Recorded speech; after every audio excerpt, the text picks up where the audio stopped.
Welcome to Life by Design for Chiropractors, episode 145.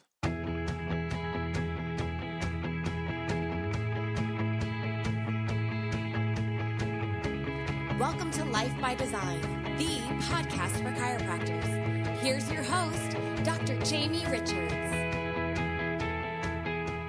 Welcome to Life by Design. I'm your host, Dr. Jamie Richards, and I'm not joined today by anybody. I'm flying solo. I'm here in the practice. And today I'm going to talk about the difference between candy, vitamins, and painkillers, and how that applies to your practice. Now, before I do, and before I jump in, I want you to know I'm going to put in the show notes a really special freebie that I spent a lot of time working on, really put a ton into this, and it is a 5-step blueprint that no guru wants you to know about retention-based practice. And I cover the 5 areas that I think are vital to building a retention-based practice. It's a 7-page report. You can download it, and if you really love that, it'll take you to another page where you can watch a much more extended free training where I dig into all 5 of those and give you some action steps. So make sure you check out the show notes and head over and grab that. I know you'll love it. Candy, vitamins, and painkillers. What am I talking about when I talk about those 3 things, especially when applied to a practice? I came across this concept somewhere along the way, and it just made so much sense and struck me as it applies to a chiropractic practice. So candy, as an example, is something that is short-lived, tastes good, thank you, forget about it, never think about it again until I have another craving for candy.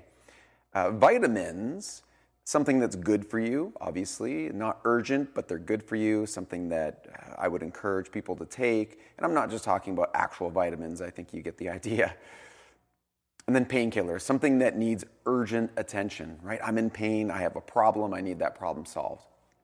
Now, when it comes to practice, the pitfall is the majority of us, me included, tend to present what we do, position what we do as a vitamin, especially if you come from this third paradigm model where you really, we don't want to scare people into care. I mean, I think we all agree that that's not a great way to position your practice.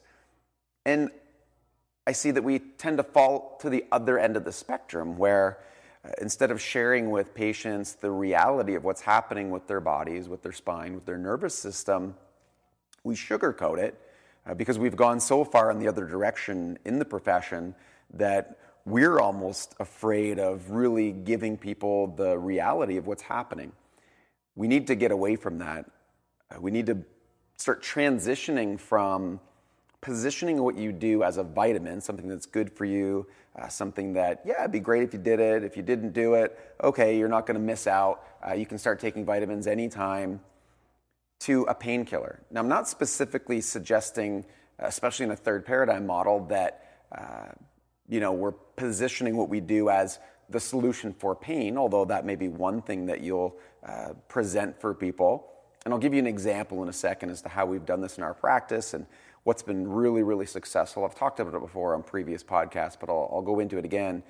It's also why in a non-third paradigm practice model, the idea of the 7 warning signals, that type of presentation, subluxation correction for XYZ list of different conditions, that paradigm 2 type model, it's easier to advertise and easier to market. And that's why. It's because it's really directed as a painkiller.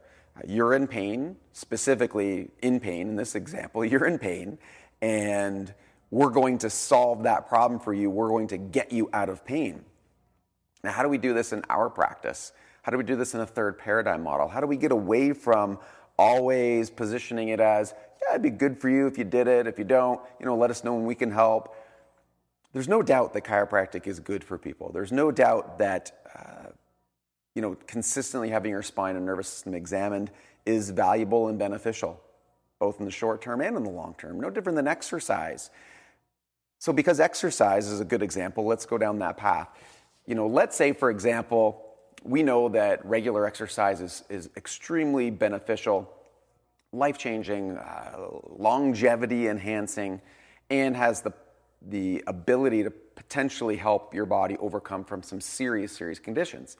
Now, when I'm presenting what we do as an example here at the Fit Club. I can use this perfectly.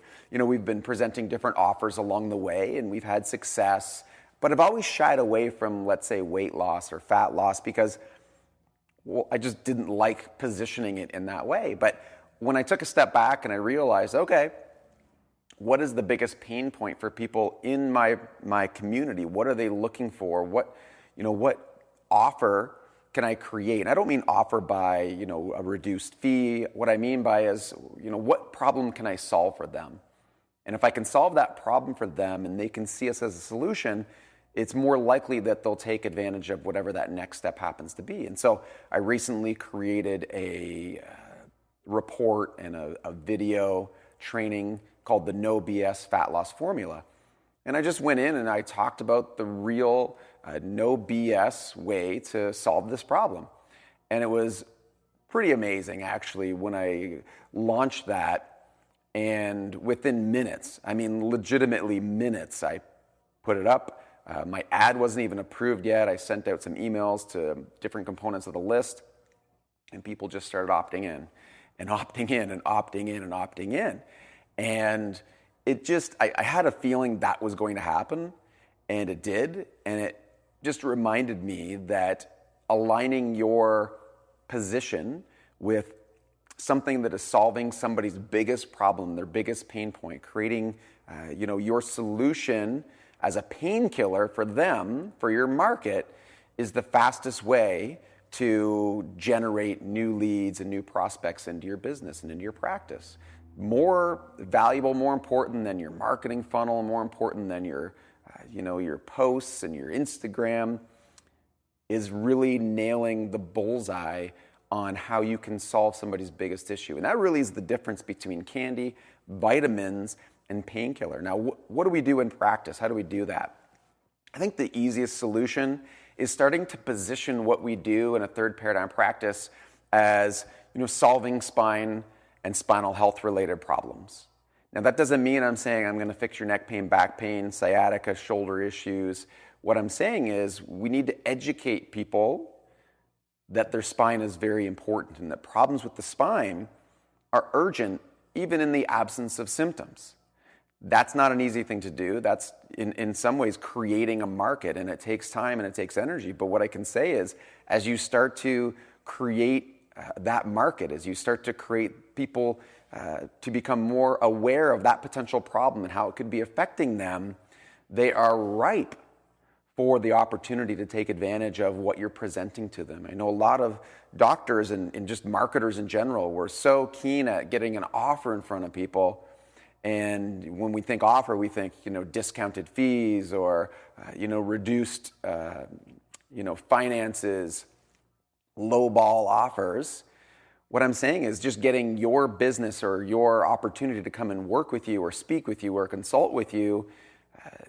If you can create an awareness of spine-related problems and how that may be affecting their health and really position that as something that has an urgency to it. And it takes work and it takes practice and there's a nuance to it, there's an art to it.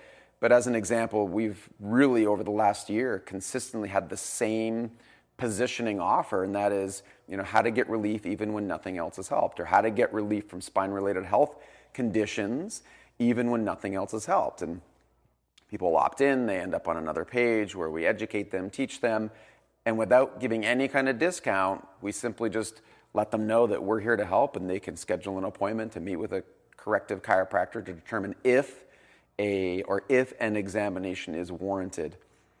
Now, there's other marketing going on that continues to position that, but here's what I want you to think about today is really think about, am I communicating both in my marketing? Am I communicating in my day one, day two? Am I communicating in my ongoing education at the table and beyond as candy, vitamin, or painkiller? All right, guys, thank you for listening to the podcast today. Please go check out the 5-step blueprint. I'll put it in the show notes. Let me know what you think of that training. And as always, thank you for listening to Life by Design for Chiropractors, the voice of reason in chiropractic.